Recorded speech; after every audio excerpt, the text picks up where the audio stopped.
എല്ലാവർക്കും നമസ്കാരം. 7th സ്റ്റാൻഡേർഡിലെ social സയൻസിൻ്റെ 5th യൂണിറ്റായ അവർ എർത്ത് എന്നുള്ള പാഠഭാഗമാണ് ഇന്ന് നമ്മളിവിടെ ചർച്ച ചെയ്യാൻ പോകുന്നത്. എർത്ത് എന്താണെന്ന് നമുക്കെല്ലാവർക്കും അറിയാം. എർത്ത് എന്ന് പറയുന്നത് നമ്മുടെ ഭൂമിയാണ്. അപ്പോൾ നമ്മുടെ ഭൂമിയെ പറ്റിയുള്ള കാര്യങ്ങളാണ് നമ്മൾ പ്രധാനമായിട്ടും ഇവിടെ ചർച്ച ചെയ്യാൻ പോകുന്നത്. നമ്മുടെ ഭൂമിയുടെ ഒരു മോണോലോഗ് ആണ് ആദ്യമായിട്ട് ഇവിടെ തന്നിരിക്കുന്നത്. ഐ ആം ദ എർത്ത് എന്നുള്ള ഭാഗം. നമ്മുടെ ഭൂമി എന്ന് പറയുന്നത് ചുട്ടുപൊള്ളുന്ന ഒരു ഗോളമായിരുന്നു. പിന്നീട് ദശലക്ഷക്കണക്കിന് വർഷം മഴ പെയ്ത് ഭൂമി തണുത്താണ് നമ്മളിപ്പോൾ കാണുന്ന രീതിയിലുള്ള ഒരു ഭൂമിയായി മാറിയിരിക്കുന്നത്. ഇപ്പോൾ നമ്മുടെ സൗരയൂഥത്തിലെ നമ്മുടെ സോളാർ സിസ്റ്റത്തിലെ ജീവൻ നിലനിൽക്കുന്ന ഏക പ്ലാനറ്റ് എന്ന് പറയുന്നത് നമ്മുടെ എർത്താണ്. അങ്ങനെ ജീവൻ നിലനിൽക്കാനുള്ള കാരണം എന്താണ്? അതിന് വേണ്ടുന്ന ചില സാഹചര്യങ്ങൾ ഇവിടെയുണ്ട്. നമുക്ക് ഇവിടെ ശ്വസിക്കാൻ വേണ്ടിയിട്ടുള്ള ബ്രീത്ത് ചെയ്യുന്നതിന് വേണ്ടിയിട്ടുള്ള എയറുണ്ട്, പിന്നെ നമുക്ക് വാട്ടറുണ്ട് ആവശ്യത്തിന് വേണ്ടിയിട്ടുള്ളത്, അതേപോലെ നമുക്ക് സോയിലുണ്ട്. അപ്പോൾ സസ്യങ്ങളുടെ വളർച്ചയ്ക്കൊക്കെ ഈ സോയിൽ വളരെ അത്യാവശ്യമാണല്ലോ. അപ്പോൾ നമുക്ക് ജീവൻ നിലനിൽക്കാൻ ആവശ്യമായിട്ടുള്ള ഘടകങ്ങൾ ഉള്ള ഏക പ്ലാനറ്റ് എന്ന് പറയുന്നത്, ഏക ഗ്രഹം എന്ന് പറയുന്നത് നമ്മുടെ എർത്താണ്. അപ്പോൾ നമ്മുടെ വായു ഉള്ളതുകൊണ്ടും വെള്ളമുള്ളതുകൊണ്ടും മണ്ണുള്ളതുകൊണ്ടും ഒക്കെയാണ് നമ്മൾക്കിവിടെ ജീവൻ നിലനിൽക്കാൻ സാധിക്കുന്നത്. നമ്മുടെ അറിവിൽ അല്ലെങ്കിൽ സയൻസിൻ്റെ അറിവിൽ അല്ലെങ്കിൽ സയൻസിൻ്റെ കണ്ടുപിടുത്തത്തിൽ ഈ ഭൂമിയിൽ മാത്രമാണ് ഇപ്പോഴും ജീവൻ ഉണ്ട് എന്ന് നമുക്ക് അറിയാൻ സാധിച്ചിട്ടുള്ളത്. മറ്റേതെങ്കിലും ഒരു പ്ലാനറ്റിലോ അല്ലെങ്കിൽ ഒരു സാറ്റലൈറ്റിലോ എവിടെയെങ്കിലും ഒരു ജീവൻ നിലനിൽക്കുന്നുള്ളതായിട്ട് ഇതുവരെ ഒരു തെളിവും നമുക്ക് ലഭിച്ചിട്ടില്ല. അപ്പോൾ നമുക്ക് നോക്കാം, നമ്മുടെ ഭൂമി എന്ന് പറയുന്നത് എന്ത് സുന്ദരമാണ്, എന്ത് ബ്യൂട്ടിഫുള്ളാണ്. അവിടെ എന്തൊക്കെയുണ്ട്? റിവേഴ്സ് ഉണ്ട്, മൗണ്ടൻസ് ഉണ്ട്, വാലീസ് ഉണ്ട്, പ്ലെയിൻസ് ഉണ്ട്, അങ്ങനെ ഒട്ടനവധി കാര്യങ്ങൾ നമ്മുടെ ഭൂമിയിലുണ്ട്. ഇതെല്ലാം ഉൾക്കൊള്ളുന്ന ഭൂമി വളരെയധികം സുന്ദര ഭൂമിയായിട്ട് തന്നെ നിലനിൽക്കുന്നു. നമ്മുടെ സയൻസിൻ്റെ പുരോഗതി കൊണ്ട് നമ്മൾക്ക് ഈ ഭൂമിയിൽ നിന്നും എത്ര ഉയരത്തിൽ വേണമെങ്കിലും യാത്ര ചെയ്യാൻ സാധിക്കുന്ന ഒരവസ്ഥയിലാണ് ഇപ്പോൾ നമ്മളുള്ളത്. ഇന്ത്യയുടെ കാര്യം തന്നെ ശ്രദ്ധിച്ചാൽ നമുക്കറിയാമല്ലോ. ഇന്ത്യയിൽ നിന്ന് തന്നെ നമ്മൾ ചന്ദ്രനിലേക്ക് ആളുകളെ വിടുന്നതിന് വേണ്ടിയിട്ടുള്ള പരീക്ഷണങ്ങളൊക്കെ നടത്തിക്കൊണ്ടിരിക്കുന്നു. ആളില്ലാതെയുള്ള ഒരു പേടകം നമ്മൾ ചന്ദ്രനിൽ ഇറക്കുക വരെ ചെയ്തിട്ടുണ്ട്. അപ്പോൾ ലോകരാജ്യങ്ങളെല്ലാം ഈ ഭൂമിയിൽ നിന്നും വളരെയധികം ഉയരത്തിലേക്ക് യാത്ര ചെയ്യുന്നതിന് വേണ്ടിയിട്ടുള്ള സർവ്വസന്നാഹങ്ങളും നേടിക്കഴിഞ്ഞു. അപ്പോൾ നമുക്ക് ഭൂമിയുടെ മുകളിലേക്ക് യാത്ര ചെയ്യുന്നത് പോലെ ഭൂമിയുടെ ഉള്ളിലേക്ക് യാത്ര ചെയ്യാൻ നമുക്ക് സാധിച്ചിട്ടുണ്ടോ? അല്ലെങ്കിൽ മുകളിലുള്ള കാര്യങ്ങളൊക്കെ അറിയാവുന്നത് പോലെ തന്നെ ഭൂമിയുടെ ഉള്ളിലുള്ള കാര്യങ്ങളൊക്കെ നമുക്ക് അറിയാൻ പറ്റുമോ? ഇതാണ് നമ്മൾ ഈ പാഠത്തിൽ പ്രധാനമായിട്ടും ആദ്യ ഭാഗത്ത് നമ്മൾ ചർച്ച ചെയ്യാൻ പോകുന്നത്. അപ്പോൾ നമുക്ക് പാഠഭാഗത്തിൻ്റെ പ്രധാന ഘട്ടത്തിലേക്ക് കടക്കാം. ഇൻടു ദ ഇൻറ്റീരിയർ എന്നുള്ള ഭാഗം നമുക്ക് നോക്കാം. നമ്മുടെ എർത്തിൻ്റെ മുകളിലുള്ള ടെമ്പറേച്ചറിനെ പറ്റി നമുക്ക് നല്ല ധാരണയുണ്ട്. നമ്മൾ അനുഭവിക്കുന്ന ടെമ്പറേച്ചറൊക്കെ നമുക്കറിയാം. ചില രാജ്യങ്ങളിലൊക്കെ ചൂട് കൂടുതലായിരിക്കും, ചില രാജ്യങ്ങളിലൊക്കെ മോഡറേറ്റ് കാലാവസ്ഥയായിരിക്കും, ചിലയിടത്ത് തണുപ്പുള്ള കാലാവസ്ഥയായിരിക്കും. അപ്പോൾ ഭൂമിയുടെ പുറത്തുള്ള ചൂടിനെ പറ്റിയൊക്കെ നമുക്ക് ഒരു വ്യക്തമായ ധാരണ എല്ലാവർക്കും ഉണ്ട്. പക്ഷേ നമ്മുടെ ഭൂമിയുടെ ഉള്ളിലുള്ള ചൂടിനെ പറ്റി നിങ്ങൾക്ക് എന്തെങ്കിലും ധാരണയുണ്ടോ? ഭൂമിയുടെ ഉള്ളിലേക്ക് ചെല്ലും തോറും ചൂട് കൂടുകയാണോ അതോ ചൂട് കുറയുകയാണോ ചെയ്യുന്നത്? നിങ്ങൾ ഈ തണുപ്പുള്ള ദിവസങ്ങളിലൊക്കെ രാവിലെ കിണറ്റിൽ നിന്നും വെള്ളം കോരി കുളിച്ചിട്ടുള്ള ആളുകൾക്ക്, അല്ലെങ്കിൽ അങ്ങനെയൊക്കെ പണ്ട് ആളുകൾ ചെയ്യുമായിരുന്നു, അങ്ങനെയൊക്കെ വെള്ളം കോരി കുളിക്കുന്ന അല്ലെങ്കിൽ കോരി ഉപയോഗിക്കുന്ന ആളുകൾക്ക് വളരെ പെട്ടെന്ന് അറിയാൻ പറ്റും. കാരണം നമ്മൾ രാവിലെ തണുപ്പുള്ള ദിവസങ്ങളിലൊക്കെ രാവിലെ കിണറ്റിൽ നിന്നും വെള്ളം കോരുകയാണെങ്കിൽ നല്ല ചൂടുവെള്ളം എന്ന് വെച്ചാൽ ഒരുപാട് ചൂടല്ല, ഒരു സാമാന്യം ചൂടുള്ള ഒരു വെള്ളമാണ് നമുക്ക് കിട്ടുന്നത്. അപ്പോൾ നമ്മുടെ ഭൂമിയുടെ ഉള്ളിലേക്ക് ചെല്ലും തോറും ചൂട് കൂടി വരികയാണ് ചെയ്യുന്നത്. ഭൂമിയുടെ ഉള്ളിലെ ചൂട് എന്ന് പറയുന്നത് 5500 ഡിഗ്രി സെൽഷ്യസ് ആണ്. 5500 ഡിഗ്രിയാണ് ഭൂമിയുടെ ഇൻറ്റീരിയറിലുള്ള, അതായത് ഉൾഭാഗത്തുള്ള, അതിൻ്റെ ഏറ്റവും നടുഭാഗത്തേക്ക് വരുന്നിടപ്പോൾ സെൻറ്ററിലേക്ക് വരുമ്പോഴുള്ള ചൂട് എന്ന് പറയുന്നത്. അപ്പോൾ ഈ 5500 ഡിഗ്രി സെൽഷ്യസ് എന്ന് പറഞ്ഞാൽ നമുക്ക് ഇമാജിൻ ചെയ്യാൻ കഴിയുന്ന, അല്ലെങ്കിൽ നമുക്ക് ചിന്തിക്കാൻ പോലും കഴിയാത്തത്ര ചൂടാണ്. നമ്മുടെ ഒരു വീട്ടിലെ വെള്ളം നമ്മൾ അടുപ്പിൽ വെച്ച് ചൂടാക്കുമ്പോൾ അത് തിളയ്ക്കുന്ന ചൂട് എന്ന് പറയുന്നത് നിങ്ങൾക്കറിയാം, അത് 100 ഡിഗ്രി സെൽഷ്യസ് ആണ്. അപ്പോൾ തിളച്ച വെള്ളത്തിൻ്റെ ചൂട് എന്ന് പറയുന്നത് 100 ഡിഗ്രി ആകുമ്പോൾ അതിൻ്റെ എത്രയോ ഇരട്ടിയാണ്, 55 ഇരട്ടിയാണ് അതിൻ്റെ ഭൂമിയുടെ ഉള്ളിലേക്ക് ചെല്ലുമ്പോഴുള്ള ചൂട് എന്ന് വെച്ചാൽ 5500 ഡിഗ്രി സെൽഷ്യസ് ആണ്. നമ്മൾ ഇരുമ്പ് പോലും വെള്ളമായി മാറുന്ന രീതിയിലുള്ള ചൂടാണ് അവിടെ ഉള്ളത്. ഇത്രയധികം ചൂടുള്ള ഭാഗത്ത് ഒരു കാരണവശാലും നമുക്ക് ചെല്ലുക എന്ന് പറഞ്ഞാൽ സംഭവ്യമായിട്ടുള്ളൊരു കാര്യമല്ല. അതൊരിക്കലും സംഭവിക്കാൻ സാധ്യതയില്ലാത്ത ഒരു കാര്യമാണ്. അപ്പോൾ നമുക്ക് ഭൂമിയുടെ എത്ര ദൂരം വരെ നമുക്ക് ചെല്ലാൻ സാധിച്ചിട്ടുണ്ട് എന്ന് നമുക്ക് നോക്കിക്കഴിഞ്ഞാൽ നമ്മുടെ ഭൂമിയിലെ മൈൻസുകളുണ്ട്. അതായത് നമ്മൾ ഖനികളൊക്കെ ഉണ്ട്, കുഴികളൊക്കെ എടുത്ത് ഭൂമിയിൽ നിന്നും നമ്മൾ സാധനങ്ങളൊക്കെ മൈൻ ചെയ്തെടുക്കാറുണ്ട്, കുഴിച്ചെടുക്കാറുണ്ട്. അങ്ങനെ മൈനുകളിൽ കൂടിയൊക്കെ നമുക്ക് ചെല്ലാൻ സാധിച്ചിട്ടുള്ള ദൂരം എന്ന് പറയുന്നത് 12 കിലോമീറ്റേഴ്സ് ആണ്. അതായത് 12 കിലോമീറ്റർ ദൂരത്തിലേക്ക് മാത്രമേ നമുക്ക് ഭൂമിയിൽ നിന്നും താഴേക്ക് ചെല്ലാൻ സാധിച്ചിട്ടുള്ളൂ. ആ ദൂരം പോലും മനുഷ്യന് ചെല്ലണമെന്നുണ്ടെങ്കിൽ അതിന് മിഷ്യൻസിൻ്റെ സഹായം അല്ലെങ്കിൽ സേഫ്റ്റി ഡിവൈസൊക്കെ നമ്മൾ ഉപയോഗിക്കണം. അതായത് മിഷ്യൻസോ അല്ലെങ്കിൽ ചൂട് ഏൽക്കാതിരിക്കാനുള്ള സേഫ്റ്റി ഡിവൈസുകളൊക്കെ ഉണ്ട്. അങ്ങനെയുള്ള സാധനങ്ങൾ ഉപയോഗിച്ചുകൊണ്ട് മാത്രമേ ഈ 12 കിലോമീറ്റർ മൈനിലേക്ക് പോലും നമുക്കും ചെല്ലാൻ സാധിച്ചിട്ടുള്ളൂ.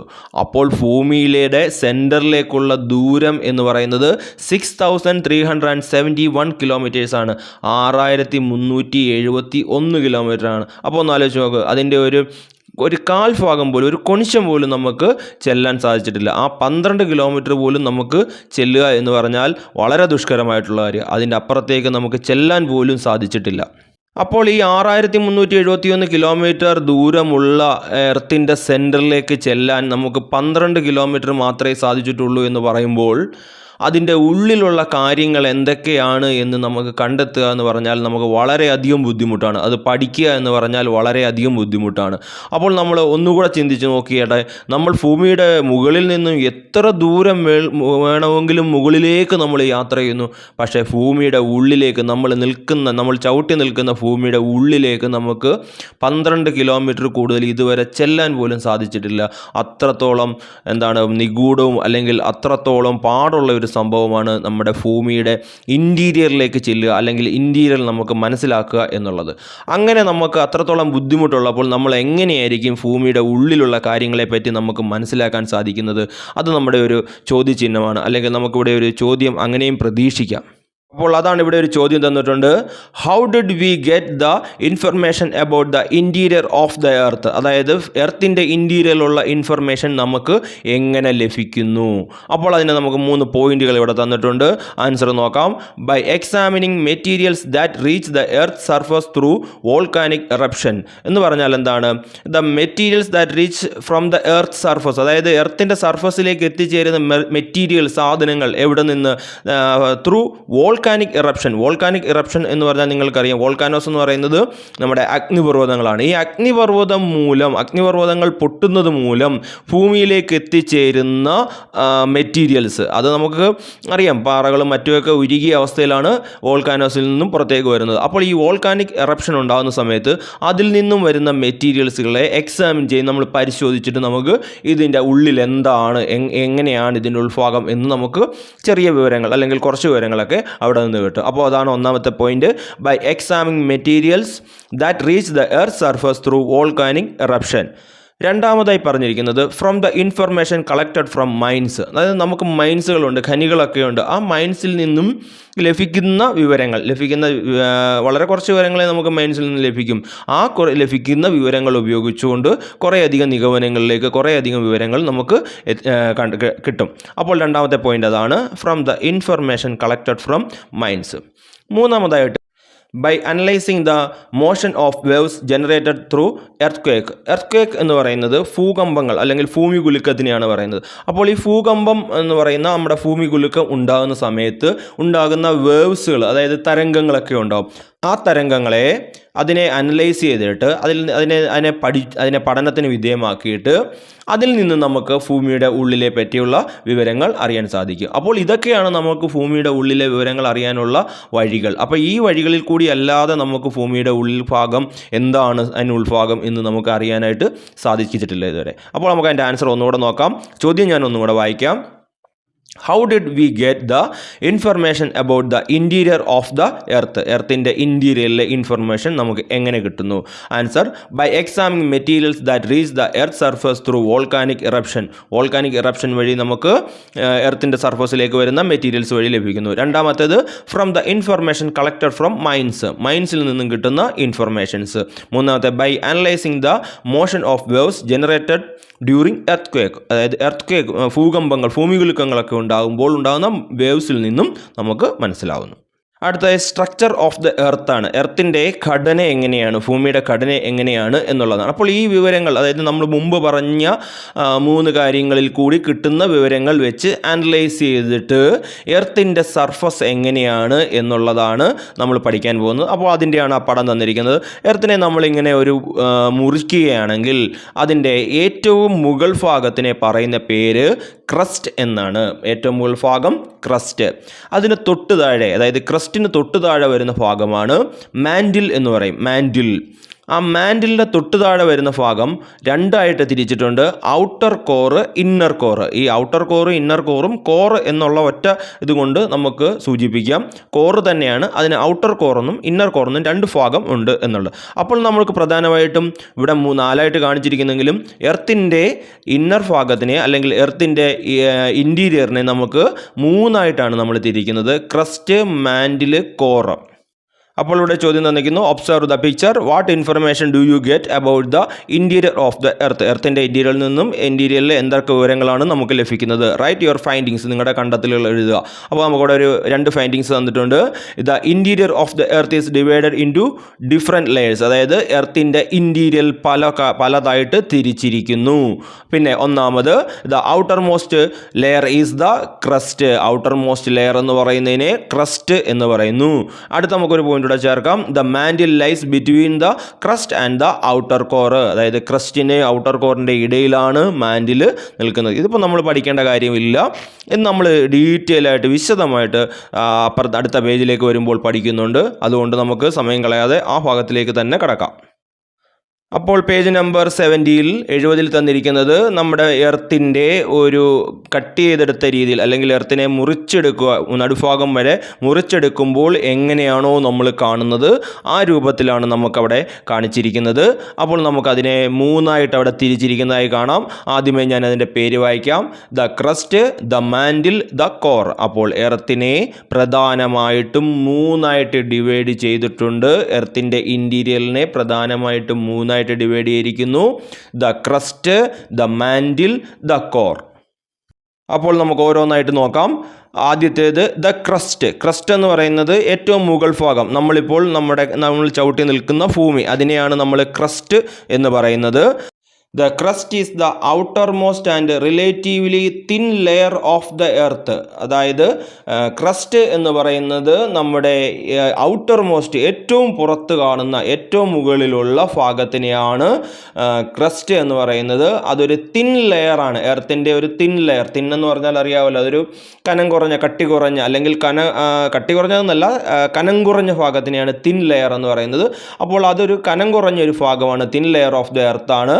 This layer is made up of solid rocks. അതായത് ഈ ഭാഗം സോളിഡായിട്ടുള്ള റോക്കുകൾ കൊണ്ട്, പാറകൾ കൊണ്ട് നിർമ്മിക്കപ്പെട്ട ഒരു ഭാഗമാണ്. അപ്പോൾ ക്രസ്റ്റിനെ പറ്റി ചോദിച്ചാൽ നമുക്ക് അത്രയും കാര്യങ്ങൾ പ്രധാനമായിട്ടും എഴുതണം. The crust is the outermost and relatively thin layer of the earth. This layer is made up of solid rocks. ഇനി ക്രസ്റ്റിനെ പറ്റി നമുക്ക് കുറച്ച് കാര്യങ്ങളൂടെ പറയുന്നുണ്ട്. The crust has 2 parts, namely continental crust and oceanic crust. ക്രസ്റ്റിന് 2 ഭാഗങ്ങളാണുള്ളത്. അതിൽ ഒന്നാമത്തേത് കോണ്ടിനെൻ്റൽ ക്രസ്റ്റും രണ്ടാമത്തേത് ഓഷ്യാനിക് ക്രസ്റ്റും. കോണ്ടിനെൻ്റൽ ക്രസ്റ്റ് എന്ന് പറഞ്ഞാൽ നമുക്കറിയാം വൻകര ഭൂവൽക്കം എന്ന് പറയും. അതായത് നമ്മൾ ഈ കാണുന്ന നമ്മുടെ കരഭാഗത്തുള്ള ക്രസ്റ്റിനെ, അതിനെയാണ് കോണ്ടിനെൻ്റൽ ക്രസ്റ്റ് എന്ന് പറയുന്നത്. ഓഷ്യാനിക് ക്രസ്റ്റ് എന്ന് പറഞ്ഞാൽ സമുദ്ര ഭൂവൽക്കം എന്ന് വെച്ചാൽ സമുദ്രത്തിൻ്റെ അടിയിൽ, അതായത് വെള്ളത്തിൻ്റെ അടിയിൽ കാണപ്പെടുന്ന ആ ഭൂമിയുടെ മുകൾ ഭാഗം, അതിനെയാണ് ഓഷ്യാനിക് ക്രസ്റ്റ് എന്ന് പറയുന്നത്. Continental crust is thicker than the oceanic crust. അതായത് കോണ്ടിനെൻ്റൽ ക്രസ്റ്റ് ആണ് ഓഷ്യാനിക് ക്രസ്റ്റിനേക്കാൾ തിക്കർ, അതായത് കട്ടി കൂടിയത്, കനം കൂടിയത് ഓഷ്യാനിക് ക്രസ്റ്റിനേക്കാൾ കട്ടി കൂടിയത് കോണ്ടിനെൻ്റൽ ക്രസ്റ്റ് ആണ്. The average thickness is about 30 kilometre. അതായത് അവിടെയുള്ള ആവറേജ് തിക്നെസ് എന്ന് പറയുന്നത് 30 കിലോമീറ്റർ വരെ ആണ്. In mountain areas continental crest has A thicker of about 70 kilometres but the average thickness of the oceanic crest is 5 kilometres. അതായത് ഈ mountain ഭാഗത്തേക്ക്, കുന്നുഭാഗത്തേക്ക് വരുമ്പോൾ നമ്മുടെ ഈ പറയുന്ന കോണ്ടിനെൻ്റൽ ക്രസ്റ്റിൻ്റെ ഹൈറ്റ് എന്ന് പറയുന്നത് 70 കിലോമീറ്റർ വരെയൊക്കെ വരും. പക്ഷേ അതിൻ്റെ തിക്നെസ് കുറഞ്ഞ ഭാഗം എന്ന് പറയുന്നത് ഓഷ്യാനിക് ക്രസ്റ്റ് ആണ്. അതിൻ്റെ അളവ് എന്ന് പറയുന്നത് ഒരു 5 കിലോമീറ്റർ വരെ മാത്രമേ ഉള്ളൂ. അപ്പം ക്രസ്റ്റിനെ പറ്റി ഇത്രയും കാര്യങ്ങൾ പഠിക്കണം. The crust is the outermost and relatively thin layer of the earth. The layer is made up of solid rocks. The crust has 2 parts, namely continental crust and oceanic crust. Continental crust is thicker than the oceanic crust. The average thickness is about 30 kilometers. In mountain areas, continental crust has a thickness of about 70 kilometers, but the average thickness of oceanic crust is 5 kilometers. അപ്പോൾ അടുത്തതാണ് the mantle എന്ന് പറയുന്ന ഭാഗം. നമ്മുടെ ക്രസ്റ്റിൻ്റെ തൊട്ട് താഴെയുള്ള, നമ്മുടെ ചിത്രത്തിലേക്ക് നോക്കുമ്പോൾ മനസ്സിലാവും, ക്രസ്റ്റിൻ്റെ തൊട്ട് താഴെയുള്ള ഭാഗമാണ് മാൻഡിൽ എന്ന് പറയുന്നത്. അതുതന്നെയാണ് ഇവിടെ തന്നിരിക്കുന്നത്. Mantle is the layer below the crust. Mantle എന്ന് പറയുന്നത് ബിലോ ദ ക്രസ്റ്റ് ആണ്, ക്രസ്റ്റിൻ്റെ താഴെയാണ്. This is relatively thick. ഇതൊരു കട്ടിയുള്ള അല്ലെങ്കിൽ കനം കൂടിയ ഭാഗമാണ്. It expand up to about 2900 kilometres എന്ന് പറഞ്ഞാൽ ഇതിൻ്റെ അലുപ്പം എന്ന് പറയുന്നത് 2900 കിലോമീറ്റർ വരെ. അപ്പോൾ നമ്മൾ ക്രസ്റ്റുമായിട്ട് കമ്പയർ ചെയ്യുമ്പോൾ ഒരു വലിയ അളവിലുള്ള അല്ലെങ്കിൽ ഒരു വലിപ്പം കൂടിയ ഭാഗമാണ് മാൻഡിൽ എന്ന് പറയുന്നത്. ക്രസ്റ്റിനെ സംബന്ധിച്ചിടത്തോളം കോണ്ടിനെൻ്റൽ ക്രസ്റ്റിന് ആവറേജ് 30 കിലോമീറ്റേഴ്സ് വരെ തിക്നെസ് വരുന്നുള്ളൂ. അത് ഓഷ്യാനിക് ക്രസ്റ്റിലേക്ക് വരുമ്പോൾ ആവറേജ് 5 കിലോമീറ്റേഴ്സേ ഉള്ളൂ. ആ സമയം മാൻഡിലേക്ക് വരുമ്പോൾ അതിൻ്റെ തിക്നെസ് എന്ന് പറയുന്നത് 2900 കിലോമീറ്റേഴ്സ് ആണ്. 2900 കിലോമീറ്റർ വരെയുള്ള തിക്നെസ് ഉണ്ട്. വലിയ അളവിലുള്ള ഒരു ഭാഗത്തിനെയാണ് മാൻഡിൽ എന്ന് പറയുന്നത്. The part of the earth that comprises crust and upper part of the mantle is called lithosphere. അതായത് നമ്മുടെ ക്രസ്റ്റും അപ്പർ പാർട്ട് ഓഫ് ദ മാൻഡിലിൻ്റെ മുകൾ ഭാഗവും, അതായത് ഈ പറഞ്ഞ 2900 കിലോമീറ്ററാണ് മാൻഡിൽ എന്ന് പറയുന്നത്, അതിൻ്റെ ഏറ്റവും മുകൾ ഭാഗവും നമ്മുടെ ക്രസ്റ്റും കൂടെ ചേരുന്ന ഭാഗത്തിനെ പറയുന്ന പേരാണ് ലിത്തോസ്ഫിയർ. അതാണ് ഒന്നുകൂടെ പറയാം. The part of the earth that comprises crust and upper part of the mantle is called lithosphere. അപ്പോൾ ലിത്തോസ്ഫിയർ എന്ന് പറയുന്ന ഭാഗം വരെ നല്ല കട്ടിയുള്ള അല്ലെങ്കിൽ കല്ലുപോലെ നല്ല കട്ടിയുള്ള ഭാഗമായിട്ടാണ് കാണപ്പെടുന്നത്. പക്ഷേ അതിൻ്റെ താഴേക്ക് വരുമ്പോൾ ചില മാറ്റമുണ്ട്. അതാണ് അടുത്തതായിട്ട് പറഞ്ഞിരിക്കുന്നത്. The part below the lithosphere which is in the molten stage due to the melting of rock particles magma is known as asthenosphere. അതായത് ഈ ലിത്തോസ്ഫിയറിൻ്റെ താഴെ ഉള്ള ഭാഗം, അതായത് നമ്മൾ മുമ്പേ പറഞ്ഞ ലിത്തോസ്ഫിയർ എന്ന് പറയുന്നത് ക്രസ്റ്റിൻ്റെയും മാൻഡിലിൻ്റെ അപ്പർ പാർട്ടൂടെ ചേരുന്ന ഭാഗത്തിനാണ് ലിത്തോസ്ഫിയർ. ആ ലിത്തോസ്ഫിയറിന് താഴെയുള്ള ഭാഗം എന്ന് പറയുന്നത് മോൾട്ടൺ സ്റ്റേജാണ്. അതായത് അതൊരു ഒരു ഉരുകിയ അവസ്ഥയിൽ, അതായത് ഒരു ദ്രാവകം, അർദ്ധദ്രാവകം എന്ന് പറയും, ഒരു മോൾട്ടൺ സ്റ്റേജാണ്. ഉരുകിയിരിക്കുന്ന, കുഴമ്പ് പോലെ ഇരിക്കുന്ന ഒരു ഭാഗമാണ് അത്. അവിടുത്തെ റോക്ക് പാർട്ടിക്കിൾസ്, അതായത് പാറകളൊക്കെ ഉരുകി ഇരിക്കുന്ന ഒരു ഭാഗമാണ്. അതിനെ പറയുന്ന മാഗ്മ എന്നാണ്. ആ റോക്ക് പാർട്ടിക്കിൾസിനെ പറയുന്നത് മാഗ്മ എന്നാണ്. ആ ഭാഗത്തിനെ പറയുന്ന പേരാണ് അഥനോസ്ഫിയർ എന്ന് പറയും. അഥനോസ്ഫിയർ എന്ന് പറയുന്നത് ഇതാണ്. അപ്പോൾ മാൻഡിൽ എന്ന് പറയുന്നതിന് 2 ഭാഗങ്ങളുണ്ട്, ലിത്തോസ്ഫിയറും അഥനോസ്ഫിയറും. ലിത്തോസ്ഫിയർ എന്ന് പറഞ്ഞാൽ അപ്പർ പാർട്ട് ഓഫ് ദ മാൻഡിലും ക്രസ്റ്റും കൂടെ ചേരുന്നതിനാണ് ലിത്തോസ്ഫിയർ എന്ന് പറയുന്നത്. അതിന് താഴെയുള്ള ഭാഗത്തിനെ, ലിത്തോസ്ഫിയറിന് താഴെയുള്ള ഭാഗത്തിനെ പറയുന്നത് അഥനോസ്ഫിയർ ആണ്. അവിടെ ഒരു മോൾട്ടൺ സ്റ്റേജിലാണ്. ആ മോൾട്ടൺ സ്റ്റേജ് എന്ന് പറയുന്നത് റോക്ക് പാർട്ടിക്കിൾ മെൽറ്റിംഗ് ആയിട്ടുള്ള ഉരുകിയ ഭാഗമാണ്. അതിനെ മാഗ്മ എന്നാണ് അറിയപ്പെടുന്നത്. The portion below the asthenosphere is solid stage. അതായത് ഈ അഥനോസ്ഫിയറിൻ്റെ താഴെയുള്ള ഭാഗം എന്ന് പറയുന്നത് സോളിഡ് സ്റ്റേജിലാണ് അറിയപ്പെടുന്നത് അല്ലെങ്കിൽ കാണപ്പെടുന്നത്. അപ്പോൾ ഇതാണ് മാൻഡിൽ എന്ന് പറയുന്നത്. മാൻഡിൽ അപ്പോൾ ഒന്നുകൂടെ നോക്കാം. Mantle is the layer below the crest. This is relatively thick. It is expanded up to about 2900 kilometers. The part of the earth that comprises crust and upper part of the mantle is called lithosphere. The part below the lithosphere, which is in the molten stage due to the melting of rock particles magma, is known as asthenosphere. The portion below the asthenosphere is solid state. അടുത്തതായി the core ആണ്.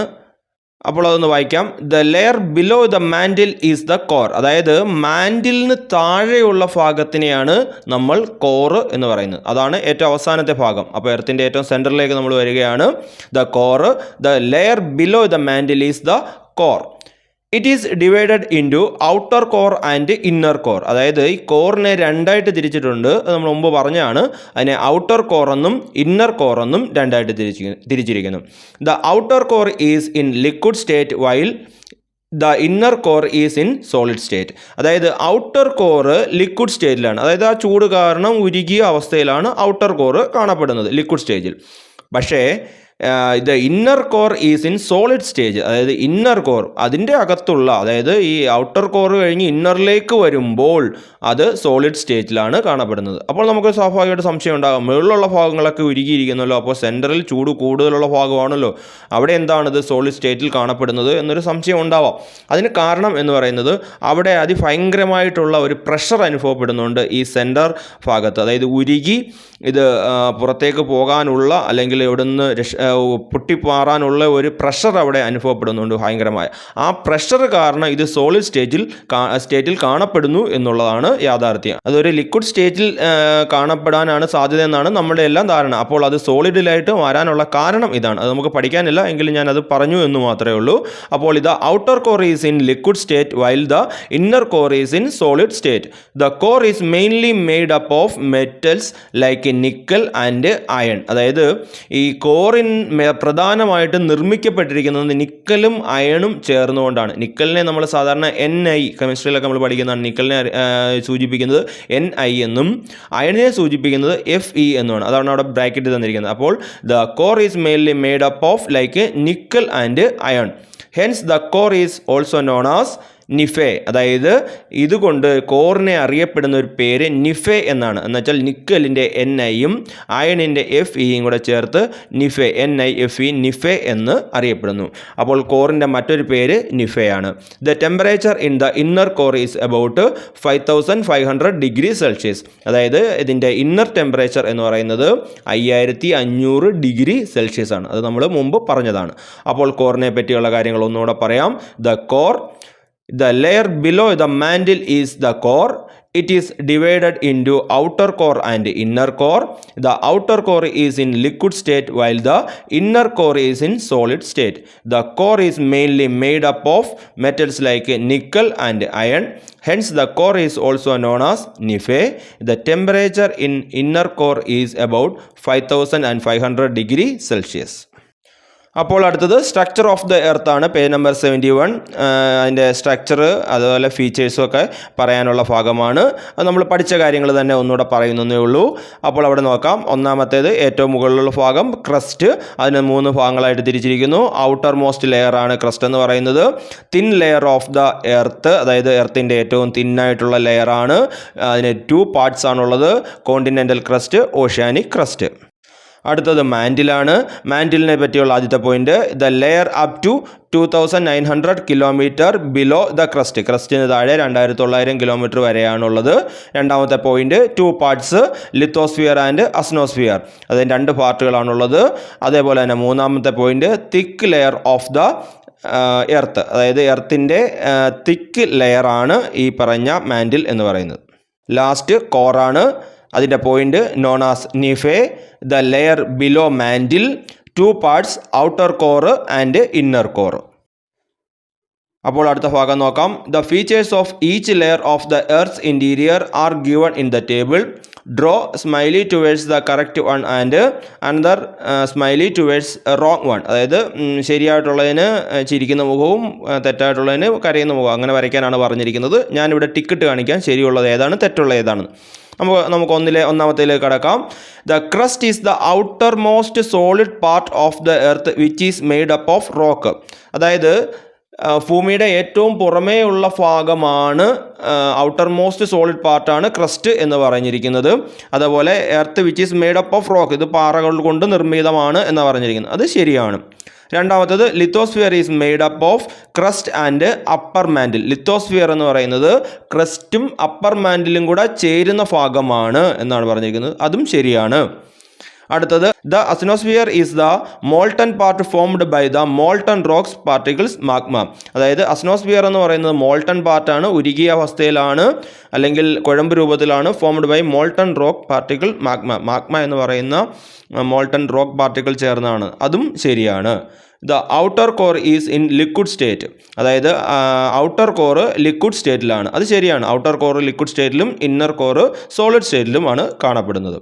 The continental crust and the oceanic crust are two parts of the crust. ക്രസ്റ്റിന് രണ്ട് പാർട്ടുകളുണ്ട്, continental ക്രസ്റ്റും oceanic ക്രസ്റ്റും. അതും ശരിയാണ്. The core is also known as നിഫെ. കോറിനെ നിഫെ എന്നറിയപ്പെടുന്നു. അത് ശരിയാണ്. നിക്കലും അയണും കൂടെ ചേരുമ്പോൾ നിഫെ എന്ന് അറിയപ്പെടും.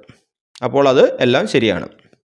അപ്പോൾ പേജ് നമ്പർ 72 വന്നാൽ അവിടെ നിങ്ങൾക്ക് രണ്ട് കാര്യങ്ങളാണ് പറഞ്ഞിരിക്കുന്നത്. ഇത്രയും ഇപ്പം നമ്മൾ പഠിച്ച രണ്ട് കാര്യങ്ങളെല്ലാം കൂടെ ചേർത്ത് ഒരു ഘടന, അതിൻ്റെ ഒരു ചിത്രം വരച്ച് ക്ലാസ്സിൽ പ്രദർശിപ്പിക്കാനാണ് ഒന്നാമത് പറഞ്ഞിരിക്കുന്നത്.